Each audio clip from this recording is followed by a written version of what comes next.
तो ज़ेनाडाइड के बारे में थोड़ी सी हम लोग चर्चा किए थे पहले, है ना। किसे कहते हैं ज़ेनाडाइड? ये भी एक डायोड ही है, सिंपल डायोड की तरह, लेकिन इसमें क्या एक्सप्रेशन होता है?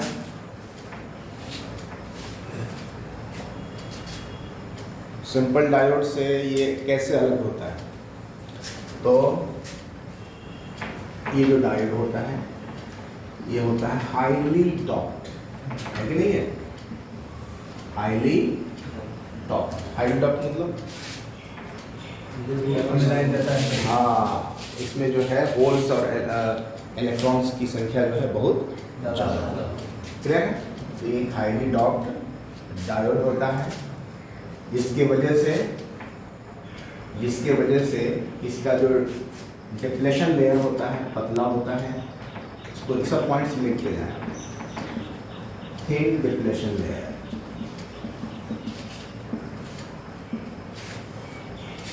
मतलब और डायोड की तुलना में इसका जो डिप्लेशन लेयर होगा वो क्या होगा? थिन, ठीक है।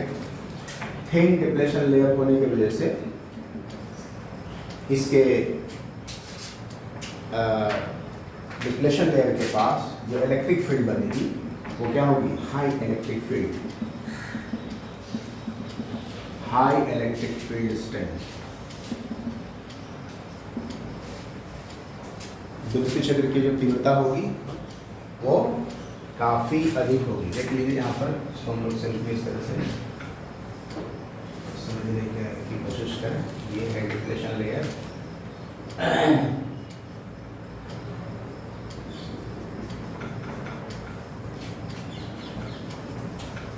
ठीक है। ये नॉर्मल डायोड,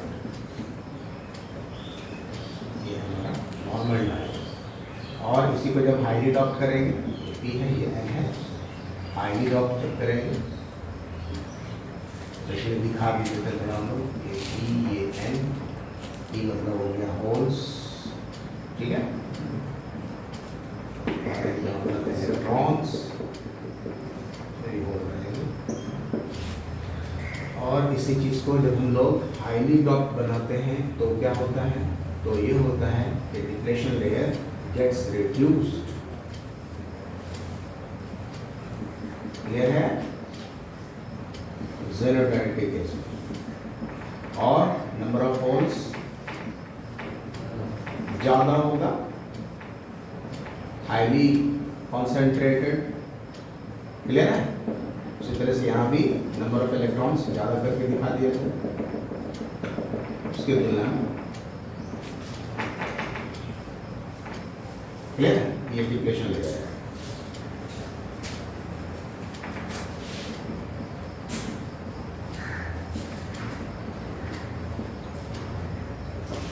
और यहाँ जो इलेक्ट्रिक फील्ड बनेगी, देखिए इलेक्ट्रिक फील्ड यहाँ पर जो होगी, इसके अंदर जो इलेक्ट्रिक फील्ड बन रही है, ये इलेक्ट्रिक फील्ड क्या होगी? बहुत ही हाई, जो इलेक्ट्रिक फील्ड होगी, ये इलेक्ट्रिक फील्ड इसकी तुलना में बहुत ही हाई होगी।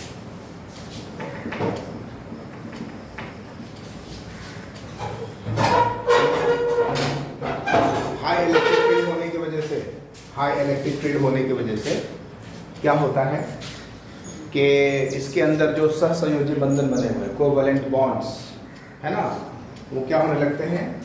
जल्दी जल्दी टूटने लगते हैं।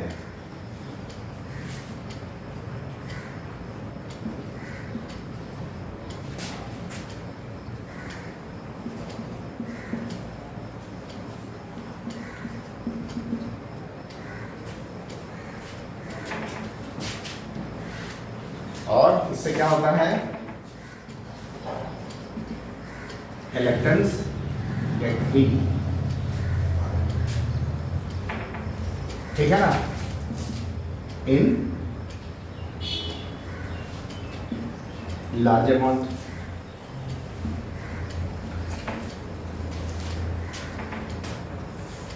ठीक है, यही इसका डेफिनेशन है। ज़ेनाडाइड किसे कहेंगे?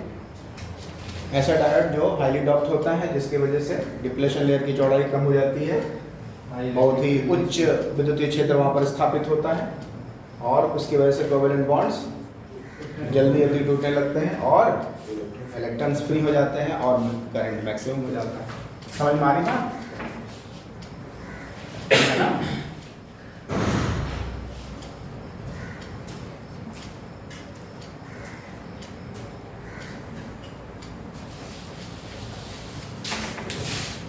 इसमें जो है मैक्सिमम हो जाता है। चलिए आप देखिए इसको एक चीज और समझिए।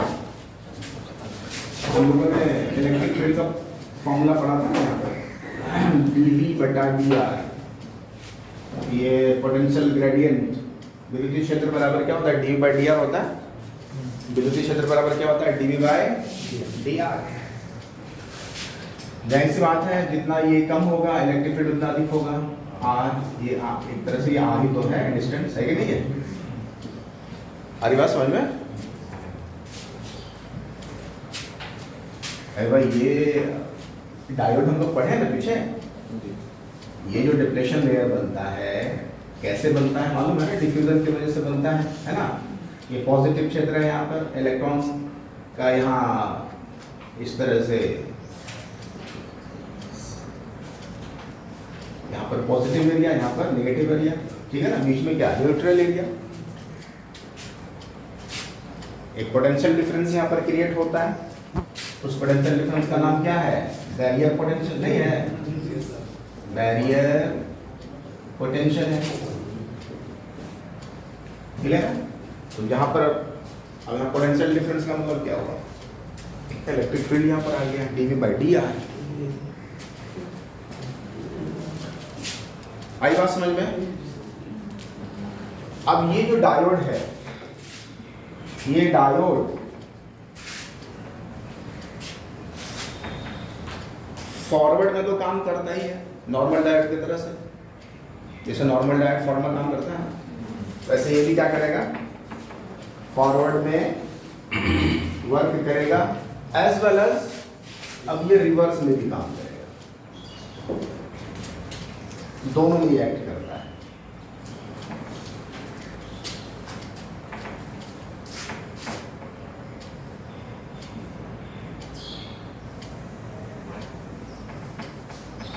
Zener diode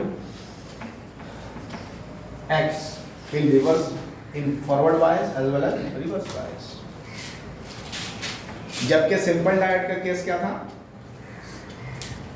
वो सिर्फ फॉरवर्ड में काम कर रहा था, रिवर्स में हाँ वो करंट को सप्लाई नहीं कर रहा था। ठीक है ना?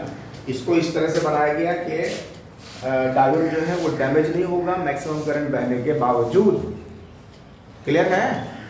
हाँ।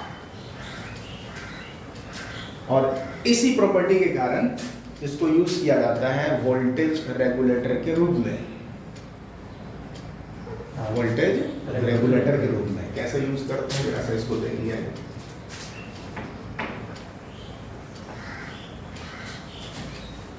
मिटाता है?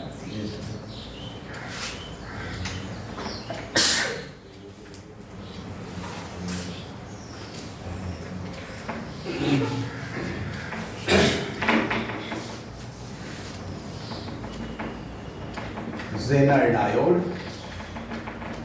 as a voltage regulator।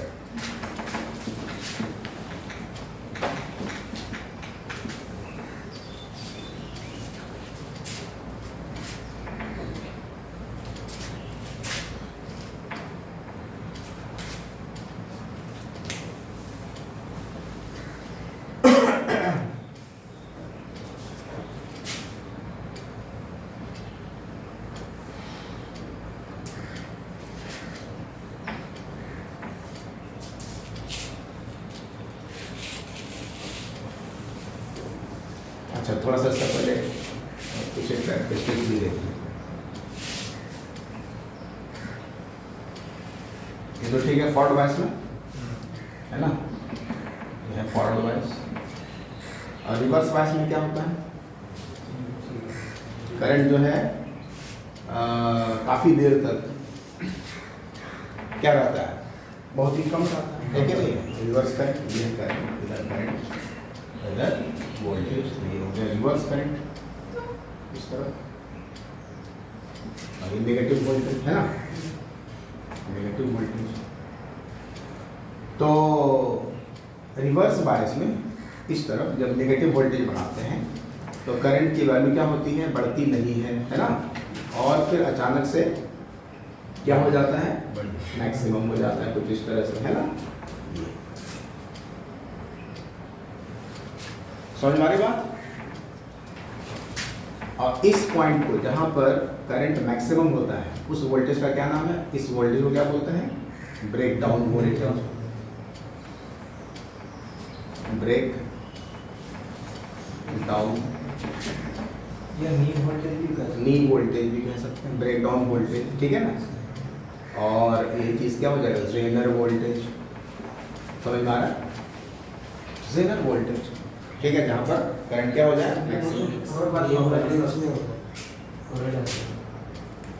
हाँ, इसको यहाँ पर कहा जाएगा जेनर वोल्टेज, ठीक है ना, या ब्रेक डाउन वोल्टेज। अब उसके बाद क्या है, अब यहाँ के बाद अब ध्यान से देखिए यहाँ तक क्या था, इधर की चर्चा हम नहीं कर रहे हैं, यहाँ तक देखिए, यहाँ से लेकर यहाँ तक यानी आप इस केस को एनालाइज करें तो यहाँ पर जो है डायोड क्या है, ऑफ ही है एक तरह से, मतलब डायोड में से कोई करंट पास नहीं हो रहा माना जा सकता। हरी बात समझ में। रिवर्स बायस में करंट क्या होता है, बहुत ही कम होता है ना, तो उसको क्या बोलते हैं, नेग्लिजिबल करंट पास हो रहा है, ठीक है। करंट ऑफ मतलब डायोड क्या है, ऑफ है, डायोड क्या है, इसको समझ लीजिए भाई। डायोड में, डायोड का सिंबल है ना, डायोड का सिंबल है, ठीक है। अगर ये इस तरह से है, यहाँ पॉजिटिव, यहाँ भी, यहाँ पॉजिटिव, यहाँ नेगेटिव, तो मतलब ये क्या है, फॉरवर्ड में है ना, फॉरवर्ड बायस है ये, ठीक है। फॉरवर्ड बायस का मतलब क्या हुआ कि एक तरह से इसको समझिए कि स्विच इज क्लोज्ड, यस, मतलब करंट को पास होने दिया जा रहा है, क्लियर है। करंट क्या होगा, इसमें से पास होगा, और यही चीज अगर रिवर्स में आ जाए तो कुछ इस तरह से, ये है नेगेटिव और ये क्या है, पॉजिटिव, ये रिवर्स बायस हुआ, ये वाला क्या हुआ, रिवर्स बायस। इसको एक साथ प्रतीक कीजिए, और ये है रिवर्स बायस। तो रिवर्स बायस में क्या होता है, रिवर्स बायस में क्या होता है, ओपन की जो है ओपन है इस तरह से, मतलब कोई करंट इसमें से पास, ऐसा है, इसको हम लोग इस तरह से इंटरप्रेट करते हैं। क्लियर हुआ। ये तो जेनर डायोड। अच्छा, जेनर डायोड का एक स्पेशल सिंबल है, थोड़ा सा सिंपल डायोड से अलग, यहाँ पर इसको ऐसे करके दर्शाया जाता है, ठीक है ना, ऐसे, ओके। जेनर डायोड का सिंबल, उसमें से सीधा लाइन था ना, इसमें क्या करते हैं, हाँ ऐसे कर लीजिए, एक बार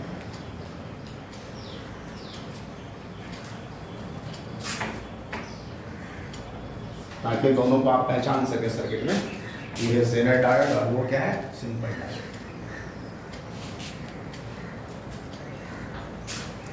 समझ में आ रही बात। देखिए यहाँ पर जो है, ये जो करंट यहाँ पर स्टार्ट हुआ बढ़ना, तो ये जो करस्पॉन्डिंग करंट होगा वो क्या होगा, जेनर करंट, ये मिनिमम है कि नहीं है, हमारी बात समझ में। अब क्या होगा, वोल्टेज आप, अब क्या होगा, धीरे धीरे करंट क्या होगा, बढ़ेगा ना, बढ़ते बढ़ते बढ़ते बढ़ते, यहाँ पर मान लो, यहाँ पर भी करते हैं, ये क्या है, जेनर करंट मैक्सिमम, बोलिए है कि नहीं है, जेनर करंट, इसका नाम क्या हो जाएगा, जेनर करंट। रिवर्स बायस में बहने वाली धारा जेनर धारा कहलाती है, क्लियर है। तो ये इसका एक्टिव रीजन है, समझ में आ रहा है।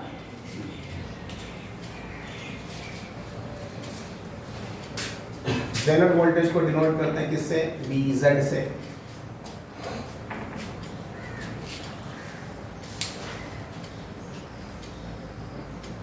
क्लियर है।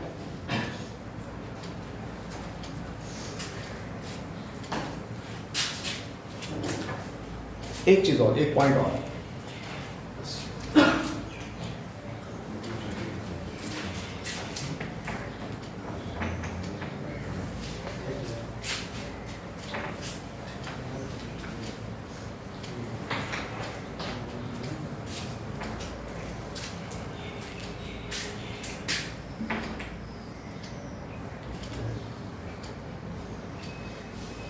ध्यान से देखिए, ये है हमारा किसी भी सिंपल डायोड का फॉरवर्ड और रिवर्स बायस कैरेक्टरिस्टिक्स, है कि नहीं।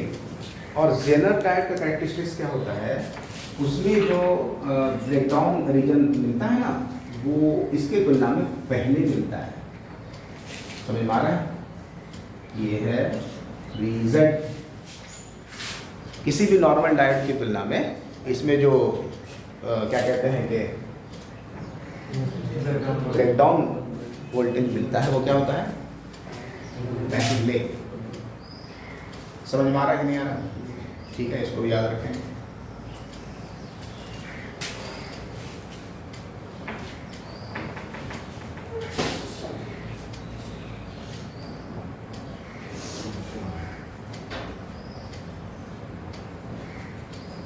मतलब जो सिंपल डायोड होगा, इसको भी लिख लिया जाए, जो सिंपल डायोड होगा उसके लिए breakdown voltage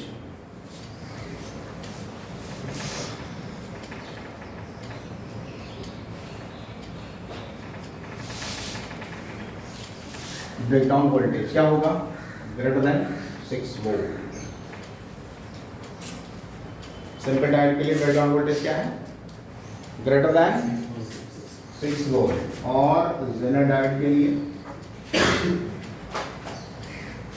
for Jenner diode ये जो ब्रेकडाउन वोल्टेज है ये लेस देन 6 वोल्ट, पहले मिल जाएगा।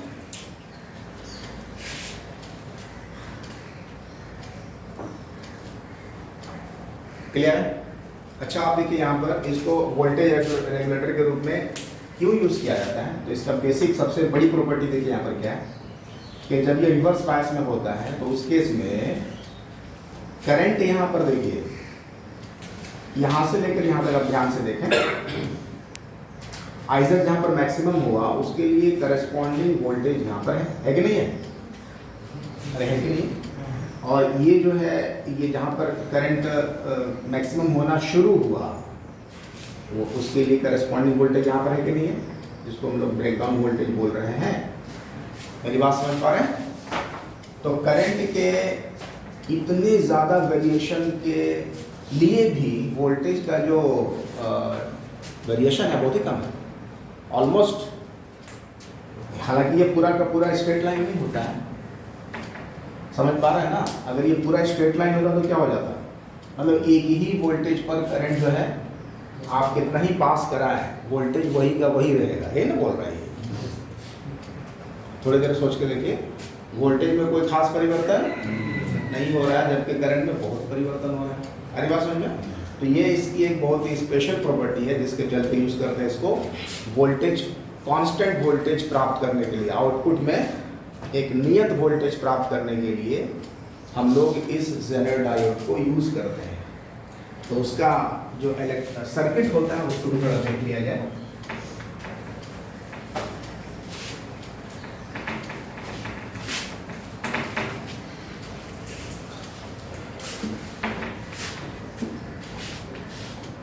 ये मान लीजिए आउटपुट वोल्टेज सोर्स है, ठीक है, और ये है लोड रेजिस्टेंस जहाँ पर हमको आउटपुट प्राप्त करना है। क्लियर है? ये आउटपुट हमको यहाँ पर लेना है, ठीक है। तो क्या करेंगे,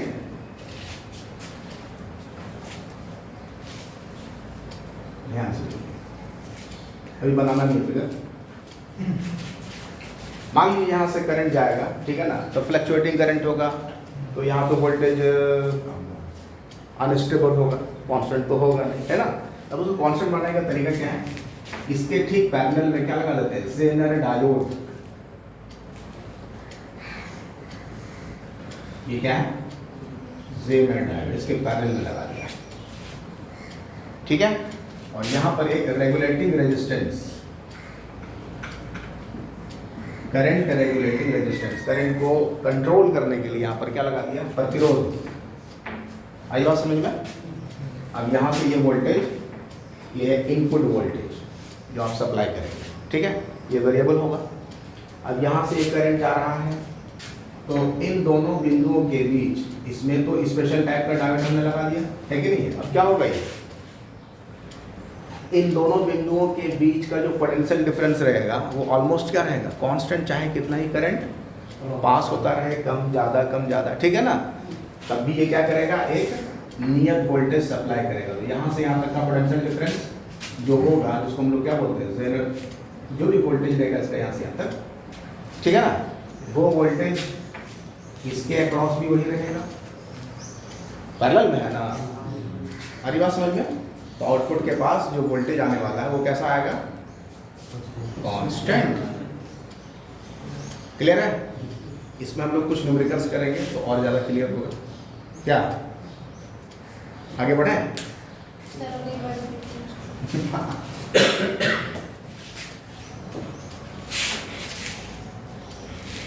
जैसे देखिए यहाँ पर ये मान लीजिए करंट है, इसको ये आई आर मान लेते हैं, करंट थ्रू रेजिस्टेंस। उसके बाद इधर क्या है, करंट थ्रू लोड, और इधर क्या जाएगा, जेनर डायोड की तरफ करंट। हो गया नहीं, होगा कि नहीं होगा, ठीक है।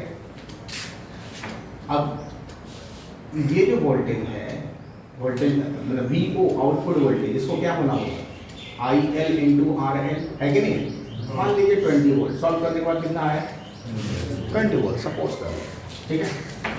तो आई एल, अच्छा कुछ भी मान ले लेते हैं, जैसे कि लोड रेजिस्टेंस को, अच्छा इसको थोड़ा सा बढ़ा देते हैं, 200 वोल्ट मान लेते हैं। लोड रेजिस्टेंस को कुछ भी कर दीजिए, जैसे कि 100 ओम का प्रतिरोध लगा हुआ है, कितने ओम का, तो करंट कितना जाना चाहिए, 2 एम्पियर ना, ठीक है। अच्छा 200 वोल्ट वहाँ पर रखना है हमको हमेशा। अब मान लीजिए ये वाला करंट फ्लक्चुएट हुआ, ठीक है, उसके वजह से इसका वैल्यू बढ़ेगा, यही ना होगा, अरे इसका वैल्यू बढ़ेगा, ठीक है। लेकिन ये क्या करेगा, ये जितना इसको जो है ना हमेशा 2 एम्पियर का करंट देता रहेगा, और जितना बढ़ेगा वो ये पी जाएगा। आ रही बात समझ में, क्योंकि वो तो मेरे मतलब कि रिवर्स रिजल्ट में काम कर रहा है, और मैक्सिमम जितना करंट ज़्यादा आएगा वो ले लेगा, कोई दिक्कत नहीं। आ रही बात समझ में, बस यही पॉइंट है। और फिर क्या मिलता रहेगा, कांस्टेंट वोल्टेज।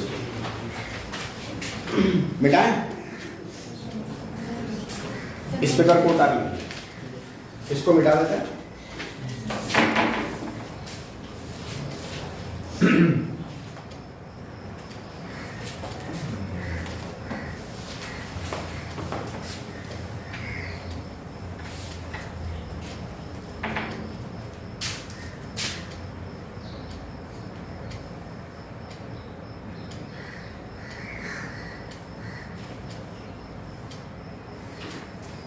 तो इसमें हमको 4 केसेस मिल सकते हैं, और चारों केस में न्यूमेरिकल्स पूछा जा सकता है।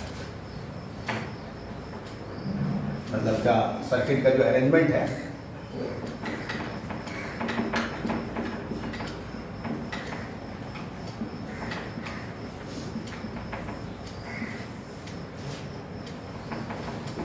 क्या क्या हो सकता है।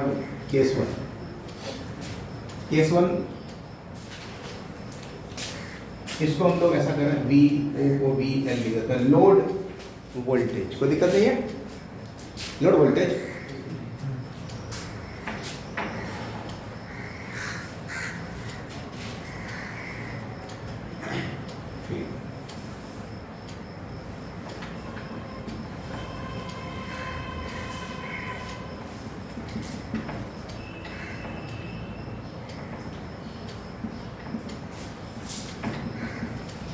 पहला केस, ऐसी स्थिति जिसमें इनपुट वोल्टेज भी कांस्टेंट रहे और लोड भी क्या रहे, कांस्टेंट।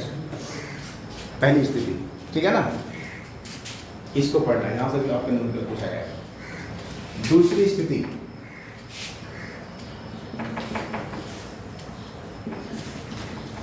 इनपुट वोल्टेज फिक्स्ड है, लेकिन लोड क्या है, वेरिएबल। लोड क्या है, मतलब वो मतलब फ्लक्चुएट हो रहा है लोड। उस केस में क्या होगा,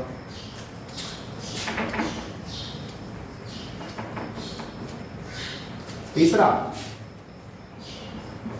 वी आई वेरिएबल, और आर एम क्या फिक्स्ड। क्लियर है?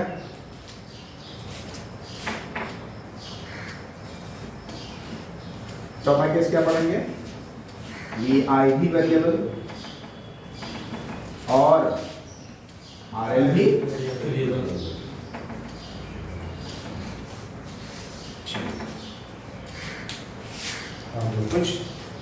कुछ एक न्यूमेरिकल्स करने की कोशिश करते हैं।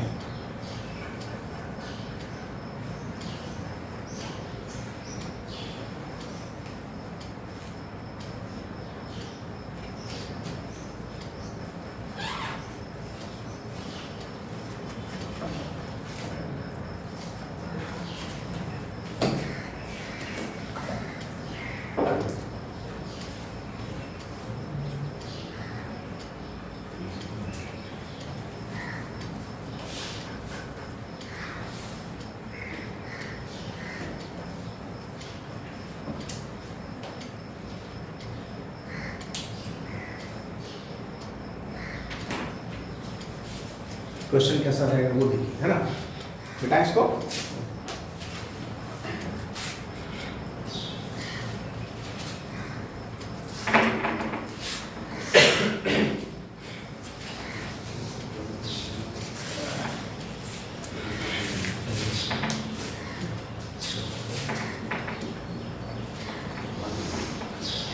न्यूमेरिकल फॉर्म जेनर डायोड, यहाँ पर ज़्यादा ध्यान दीजिए। जेनर डायोड से कैसे क्वेश्चंस पूछे जाते हैं, पूछे जा सकते हैं। Example 1,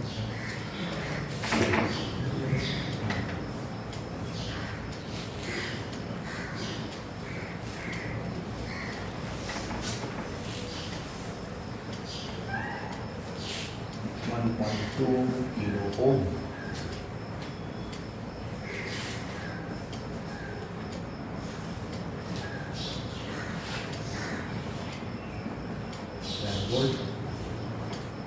power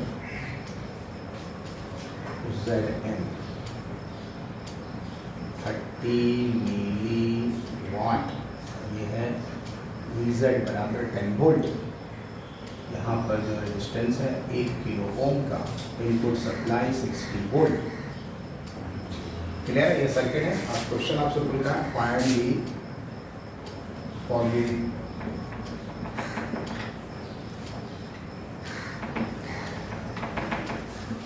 Zener diode network, calculate VL, VR, IZ and PZ।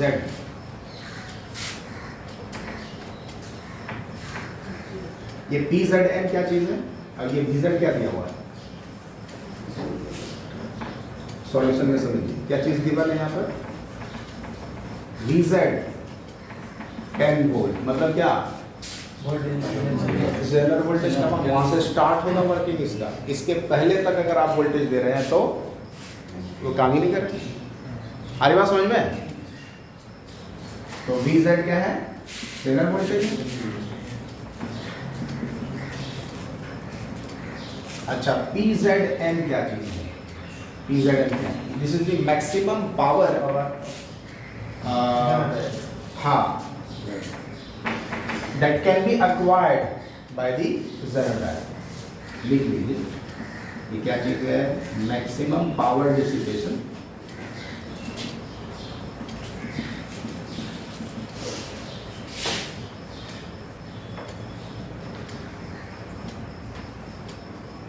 that can be acquired by Zener diode। अधिकतम शक्ति, जेनर डायोड अधिकतम शक्ति जो ये कर सकता है। P मतलब पावर ना, हाँ,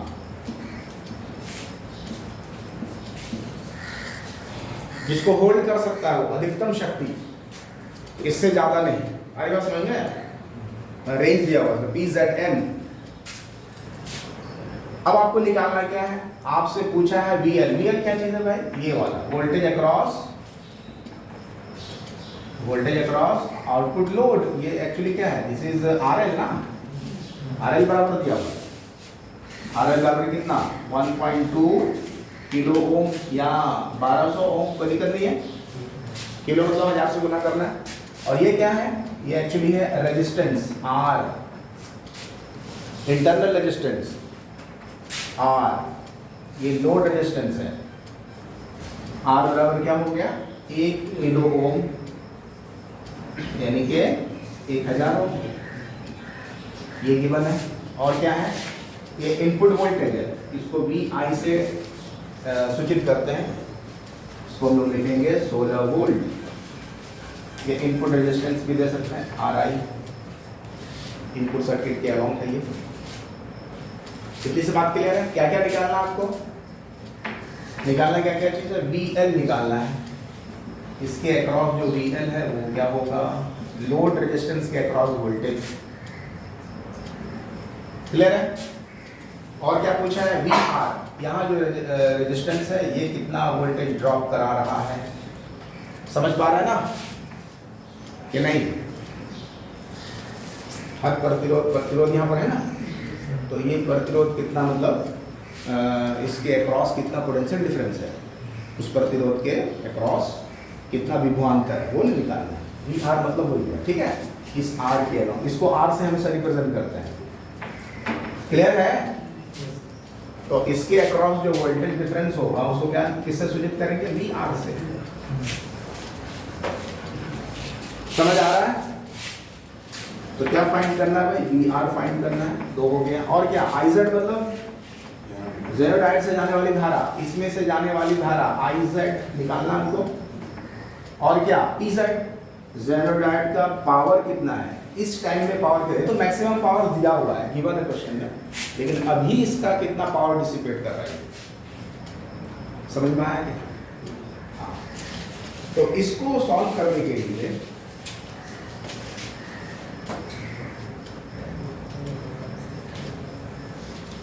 एक कॉन्सेप्ट हम लोग को ये सीखना होगा।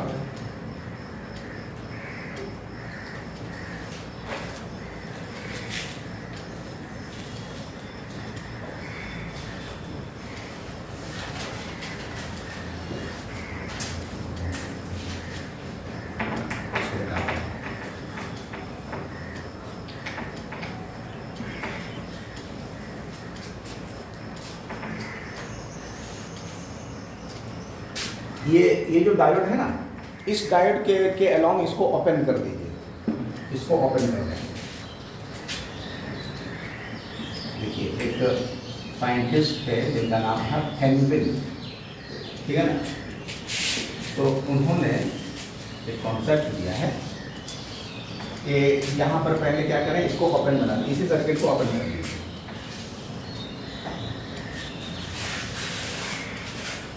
जहाँ पर जेनर डायोड है तो ऐसे करके ओपन कर दें।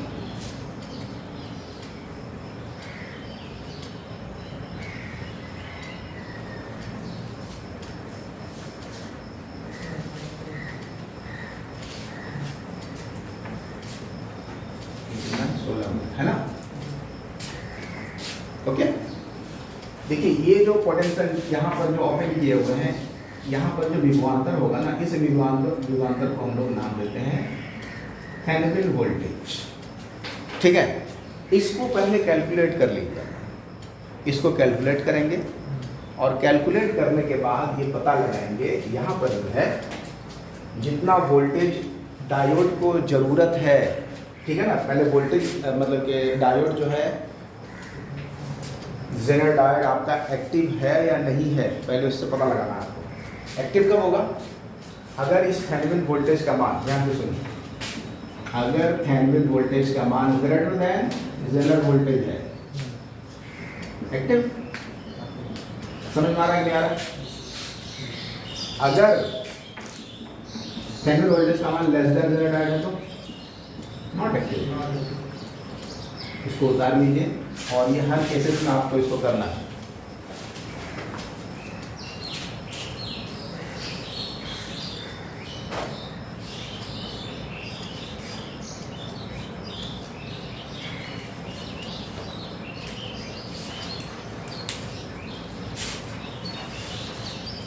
मतलब इधर मिटा रहे हैं।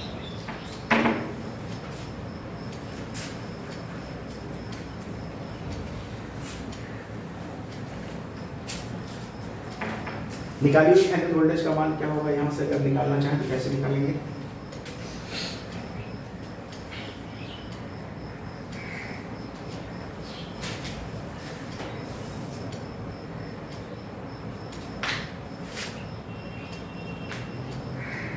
पहले एक रिलेशन निकाल लेते हैं, ठीक है? ये तो सर्किट हो गया, ठीक है? इसको हम लोग एक कॉमन रिलेशन पे निकालिए। ये हो गया RL, ये हो गया VI, ये हो गया R, ठीक है? इधर जो करंट जाएगा उसका नाम IR, इधर जो करंट जाएगा उसका नाम क्या? IL, और इधर जो करंट जाएगा वो IZ।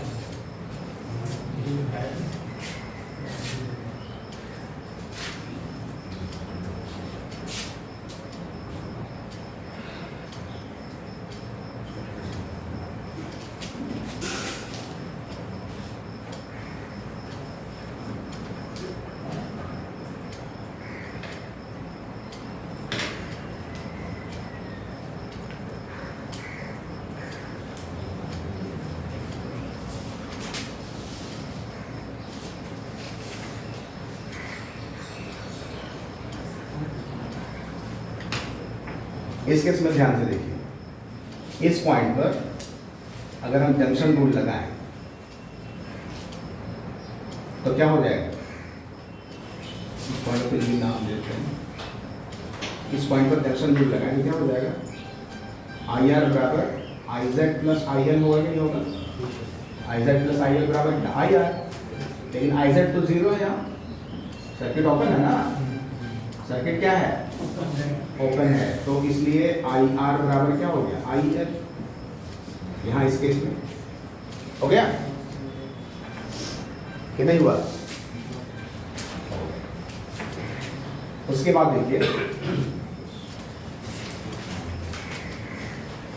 अगर हम लिखें ओम्स लॉ डायरेक्ट यूज करें तो V बराबर IR होता है, होता है कि नहीं होता? तो V बराबर, यही तो रेजिस्टेंस है ना, R प्लस RL, इनको क्या लिख सकते हैं? IR लिख सकते हैं या IZ लिख सकते हैं, दोनों तो सेम ही है, हाँ या ना?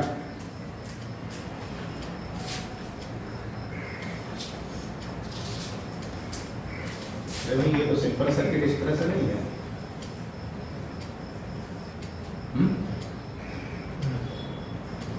जैसे मान लीजिए 2 ओम है, 4 ओम है, तो बनाइए, तो अगर बनाने देंगे तो नहीं बना पाइएगा। करंट इसमें कितना होगा? I बराबर V बटे R, या V बराबर I इंटू R, सही है ना? 10 वोल्ट बराबर I इंटू क्या लिख सकते हैं? 2 + 4 लिख सकते हैं कि नहीं? वही सर्किट तो है, कोई दिक्कत? अरे वही सर्किट तो है, यहाँ पर V तो ओपन है ना, तो VI बराबर क्या लिख सकते हैं? R प्लस RL इंटू क्या? IR या IZ दोनों, सॉरी IR या IL दोनों हो सकता है ना, या IR भी लिख सकते हैं और IL भी लिख सकते हैं, तो IL ही रहने दें, ठीक है?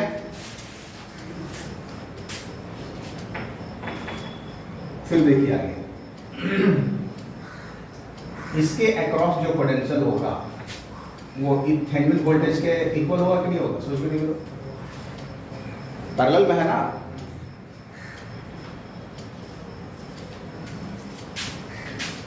नहीं समझे? अरे भाई, इस पॉइंट का जो पोटेंशियल होगा वही इस पॉइंट का होगा पोटेंशियल। जैसे मान लीजिए, अगर हम इसको एक कुछ भी मान लें, काल्पनिक वोल्टेज कुछ भी मान लें, जैसे मान लीजिए 6 वोल्ट, ठीक है? यहाँ का पोटेंशियल अगर मान लीजिए 12, कुछ भी हो सकता है। अगर ये 6 वोल्ट है तो 0 वोल्ट हो जाएगा, तब ना अंदर हुआ 6 वोल्ट कि नहीं? अगर ये 8 वोल्ट है तो यहाँ कितना होना चाहिए? 2 वोल्ट होना चाहिए ना। अब देखिए, अगर मान लीजिए यहाँ पर 8 वोल्ट, यहाँ पर भी 8 वोल्ट है कि नहीं है? यहाँ 2 वोल्ट, यहाँ पर भी कितना? 2 वोल्ट। इसके अक्रॉस भी तो वही वोल्टेज डिफरेंस रहेगा, वही समझाना चाह रहा है। बोलिए, क्लियर है? तो यहाँ पर जो वोल्टेज डिफरेंस होगा, ये जो होगा VL बराबर क्या हो सकता है? IL इंटू RL हो सकता है कि नहीं? V बराबर IR, ठीक है, और यही वी आर किसके बराबर है? वी टी एच के बराबर है। किसके बराबर है यहाँ पर? वी टी एच के बराबर। यहाँ इस केस में तो इसके जगह पर लिखने जा रहे हैं वी आई बराबर R plus R L into I L के स्थान पर लिख सकते हैं क्या? वी टी एच बटा आर एल। बोलो क्लियर है? देख लो भाई, मिला लीजिए ठीक से। यहाँ आर एल बराबर क्या लिख सकते हैं?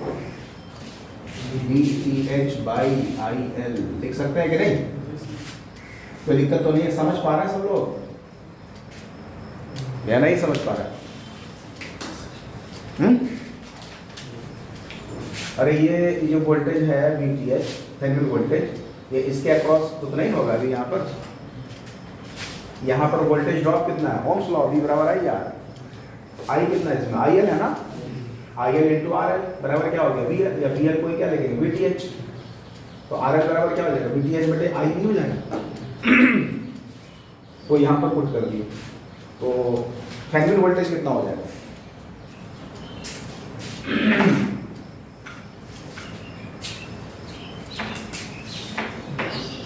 तो Thevenin voltage is equal to हो जा रहा है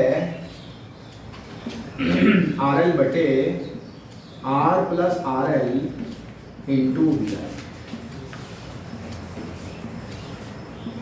तो डिवाइड कर रहे हैं।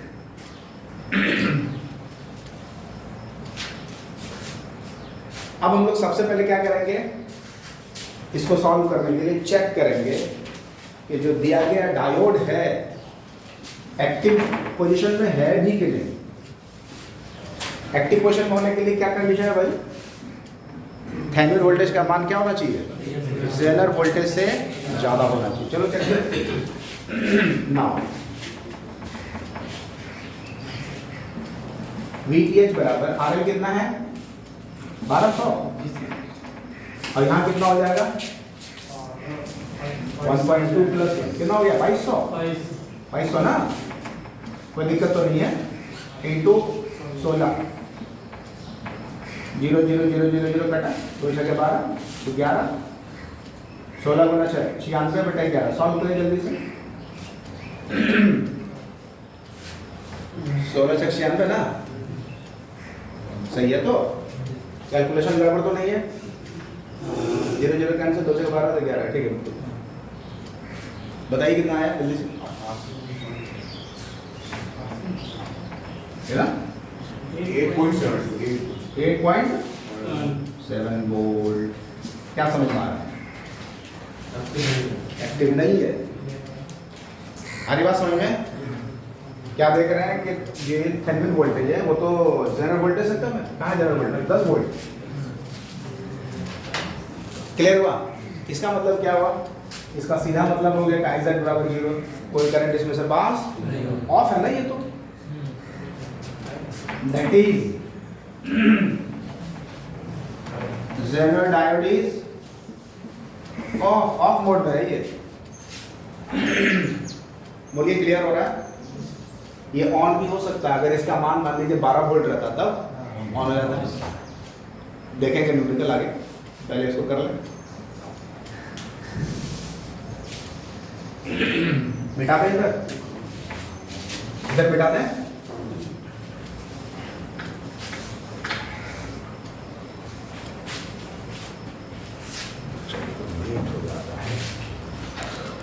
चलिए इतना सा हो गया।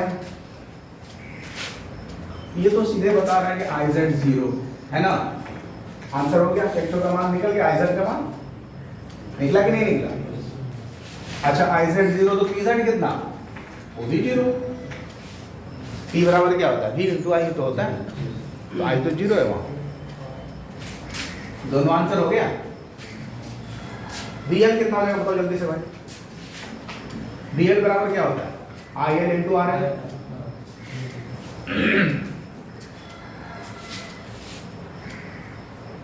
तो आई एल कितना हो जाएगा?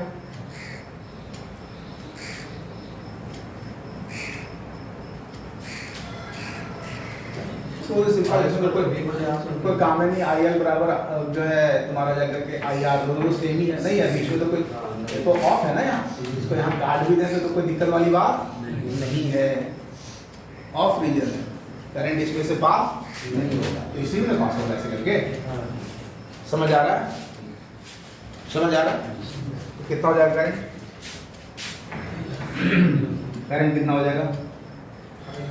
करंट कितना हो जाएगा? ओम्स लॉ V बटे R 16 बटे 2.2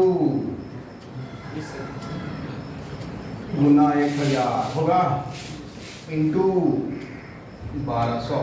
बोलिए सही लिखे?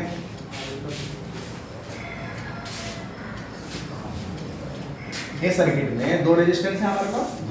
नेट करंट कितना? आई बराबर क्या होता है? V बटे R, R नेट ये हो गया V नेट बटे क्या? R net. तो V नेट कितना है? 16 वोल्ट और R नेट कितना हो जाएगा? जोड़ देंगे ना 2.2 किलो ओम। किलो को चेंज करना होगा, ये आई हो गया, यही हो जाएगा आई आर भी और यही हो जाएगा आई एल भी। समझ में आ रहा है कि नहीं आ रहा है? तो खाली नेम चेंज हुआ है, रेजिस्टेंस होने जाने वाली धारा आई आर नाम हो गया, इधर से जाने वाला लोड रेजिस्टेंस हो गया, लेकिन इस केस में दोनों में सेम करंट जाएगा। सर इनटू 1200 होती है कहाँ पर बोलिए? वहाँ पे इनटू 1200 इंटू 1200 क्योंकि आर एल है यहाँ पर। क्लियर हुआ? कितना आंसर आया? तो वी आर कितना हो जाएगा? वही बात फिर से दोहरा दो, 2.2 इंटू 1000 इंटू कितना? 1000। अरे होगा कि नहीं होगा? यहाँ ये वाला V R I into R होगा यहाँ पर भी, तो आई का मान तो आई आर के बराबर ही है, वही ना होगा।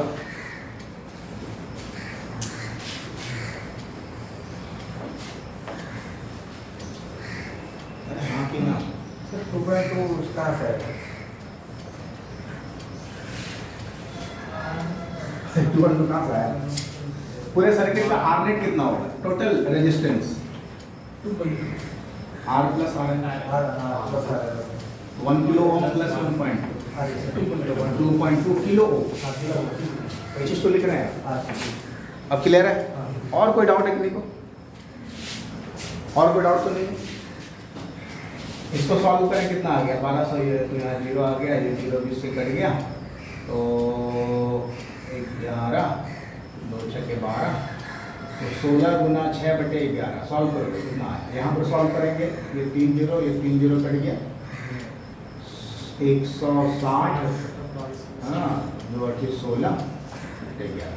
आंसर बताइए। 7.2 इसमें कितना आ गया? 7.2 वोल्ट आंसर। और इसमें इसमें ज़्यादा आएगा, इसमें 7.2।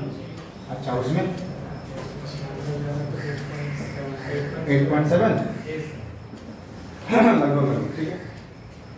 टोटल 16 वोल्ट के बराबर हो जाएगा। 8 7 15 और उधर कर दीजिए। आया कि नहीं आया समझ में? अरे भाई ये वोल्टेज ड्रॉप और ये वोल्टेज ड्रॉप मिलकर के इसके बराबर होना चाहिए।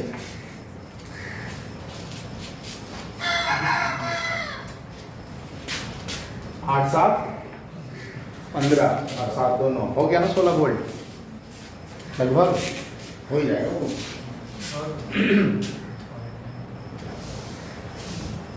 सर वहाँ थोड़ा नहीं समझ कहाँ पर नहीं समझे?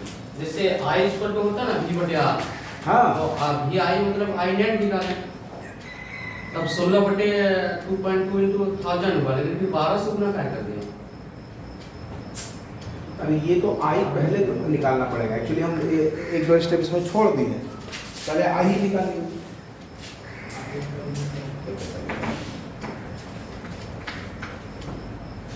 ये समीकरण है ना, आई एल चाहिए हमको।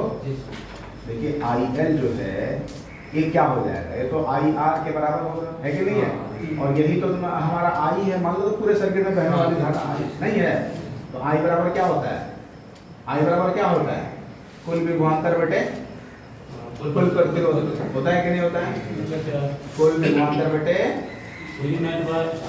हाँ तो कुल विभवांतर कितना है? 16 वोल्ट।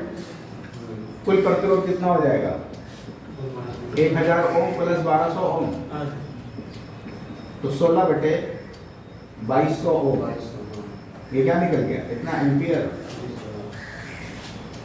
ये क्या निकल गया? ये IL भी कह सकते हैं इसको। अभी मैं यहाँ पुट करिए, RL के साथ मल्टीप्लाई करिए, कोई चीज़ तो हो रहा है। और वहाँ पर एक्चुअली क्या है, स्टेप हटा दिए थे इसलिए ऐसा हुआ। चलिए ठीक है। उसी तरह से IR भी तो सेम ही रहेगा, यही वैल्यू तो IR की भी होगी ना। IR सेम हो गया, ये सेम चीज हो गया। उसके बाद हमको निकालना है यहाँ पर VR, तो उसको गुना कर देंगे 1000 से, V बराबर IR फॉर्मूला। ठीक है, चलिए आज इतना ही रखें। इससे रिलेटेड और भी न्यूमेरिकल्स हम लोग नेक्स्ट क्लास में देखेंगे। अच्छे से घर में जाकर के एक दोबारा रिविजन कीजिएगा, ठीक है ना, कि कैसे क्या हो रहा है।